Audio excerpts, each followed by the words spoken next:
नमस्कार, मैं हूं साक्षी। आप देख रहे हैं चंबल रतन न्यूज। संविधान दिवस के अवसर पर आयोजित कार्यक्रम में कलेक्टर श्री लोकेश कुमार जांगीर ने भारतीय संविधान की विशेषता और उसकी उद्देशिका तथा लोकतांत्रिक मूल्यों पर विस्तृत और प्रेरक संबोधन दिया। उन्होंने कहा कि उद्देशिका के 74 शब्दों में पूरे भारतीय संविधान की आत्मा निहित है। जिला स्तरीय कार्यक्रम शासकीय उत्कृष्ट उच्चतर माध्यमिक विद्यालय क्रमांक 1 मुरैना में संपन्न हुआ। कार्यक्रम में मुख्य कार्यपालन अधिकारी जिला panchayat Shri Kamlesh Kumar Bhargava, SDM Morena Shri BS Kushwaha, deputy collector Shri Bharat Kumar, Shrimati Pratigya Sharma, जिला शिक्षा अधिकारी श्री सुधीर सक्सेना, डीसीपी श्री हरीश तिवारी सहित समस्त जिलाधिकारी, कर्मचारी, शिक्षक एवं बड़ी संख्या में स्कूली बालक एवं बालिकाएं उपस्थित रहे। कलेक्टर ने कहा कि भारतीय संविधान विश्व का सबसे लंबा लिखित संविधान है, किंतु इसकी आत्मा इसकी उद्देशिका में समाहित है, जो केवल 74 शब्दों से मिलकर बनी है।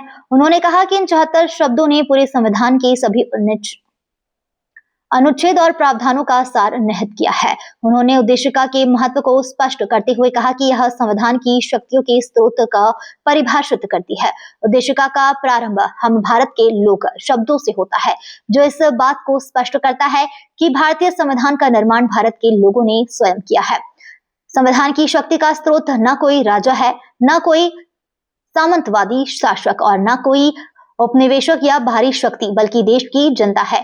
कलेक्टर द्वारा बताया गया, संविधान निर्माण के समय भारत में लगभग 550 रियासतें थी। इनमें से विभिन्न क्षेत्रों के प्रतिनिधियों को संविधान सभा में शामिल किया गया, जो अपने अपने क्षेत्रों की जनता के प्रतिनिधि थे। उस समय देश की जनसंख्या कुल 35 करोड़ थी और अब सभी लोगों का प्रत्यक्ष रूप से एक स्थान पर एकत्रित होना संभव नहीं था। इसलिए लोकतांत्रिक प्रक्रिया के तहत प्रतिनिधियों ने संविधान सभा में बैठकर संविधान का प्रारूप तैयार किया। उन्होंने कहा कि संविधान निर्माण की प्रक्रिया के दौरान व्यापक चर्चा और बहस हुई। इसके अभिलेख आज भी उपलब्ध हैं। इस प्रक्रिया पर इस तथ्य को रेखांकित किया जाता है, जो भारतीय संविधान विचार विमर्श और सहमति के आधार पर बनाया गया है। कलेक्टर ने उद्देशिका में निहित 4 प्रमुख सिद्धांतों क्रम न्याय, स्वतंत्रता, समानता और बंधुत्व पर विशेष रूप से प्रकाश डाला। उन्होंने कहा कि न्याय केवल राजनीतिक न्याय तक सीमित नहीं, बल्कि इसे सामाजिक, आर्थिक एवं राजनीतिक न्याय सम्मिलित है। सभी नागरिकों को समान अवसर प्रदान करना संविधान का मूल उद्देश्य है। उन्होंने बताया, संविधान अभिव्यक्ति की स्वतंत्रता, विचारों की स्वतंत्रता तथा धर्म को मानने एवं आचरण करने की स्वतंत्रता प्रदान करता है, जिससे लोकतांत्रिक व्यवस्था में प्रत्येक व्यक्ति अपने विचार स्वतंत्र रूप से रख सकता है। समानता पर बोलते हुए उन्होंने कहा कि संविधान के अनुच्छेद 14 और 15 के अंतर्गत कानून के समक्ष सभी नागरिकों को सम्मान माना गया है। औपनिवेशिक और सामंतवादी व्यवस्था में जो भेदभाव और विभाजन था, उसे समाप्त कर संविधान द्वारा समानता की स्थापना की गई है। बंधुत्व के विषय पर कलेक्टर ने कहा कि इसका उद्देश्य समाज में आपसी भाईचारे और एकता की भावना को प्रबल करना है, जिससे राष्ट्र की एकता और अखंडता बनी रहे। उन्होंने कहा कि यद्यपि उद्देशिका में 4 सिद्धांत ही उल्लेखित है, परंतु इन्हीं में पूरे संविधान की आत्मा समाहित है। उन्होंने बताया कि 26 नवंबर 1949 को भारतीय संविधान को अंगीकृत किया गया, इसलिए यह दिन संविधान दिवस के रूप में मनाया जाता है। 26 जनवरी 1950 को संविधान को पूर्ण रूप से लागू किया गया। कलेक्टर ने कहा, संविधान देश की शासन व्यवस्था का मार्गदर्शन दस्तावेज है, इसलिए प्रत्येक नागरिक के लिए संविधान की जानकारी और उसके प्रति जागरूकता अत्यंत आवश्यक है।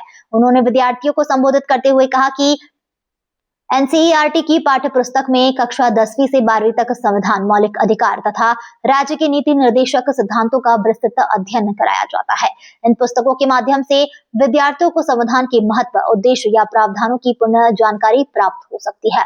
अपने संबोधन के अंत में कलेक्टर ने कहा कि संविधान दिवस मनाने का उद्देश्य संविधान के मूल्यों को समझना, उद्देशिका में निहित आदर्शों को आत्मसात करना तथा मूल्यों से प्रेरणा लेकर एक जागरूक, जिम्मेदार और संवैधानिक नागरिक के रूप में राष्ट्र निर्माण में योगदान देना चाहिए। कार्यक्रम में स्कूली बच्चों ने भी संविधान के उद्देश्यों पर प्रकाश डाला और अंत में कलेक्टर ने भारत के संविधान की उद्देशिका को पढ़कर सुनाया और सभी ने उसे दोहराया। कार्यक्रम का समापन राष्ट्रगान के साथ किया गया।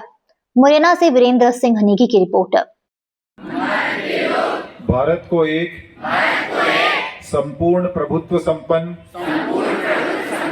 समाजवादी, पंथ निरपेक्ष, लोकतंत्रात्मक गणराज्य बनाने के लिए और उसके समस्त नागरिकों को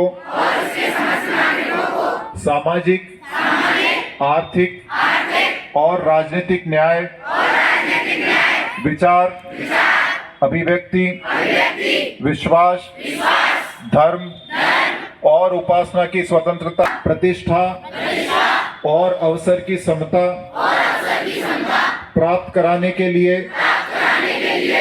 व्यक्ति की गरिमा और राष्ट्र की एकता और अखंडता सुनिश्चित करने वाली बंधुता बढ़ाने के लिए दृढ़ संकल्प होकर अपनी इस संविधान सभा में आज तारीख 26 नवंबर 1949 मिति मार्गशीर्ष शुक्ल सप्तमी संवत 2006 विक्रमी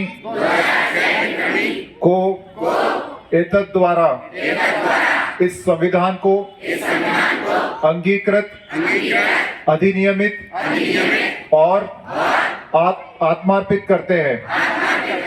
जय हिंद। तमाम महत्वपूर्ण खबरों के लिए देखते रहिए चंबल रतन न्यूज।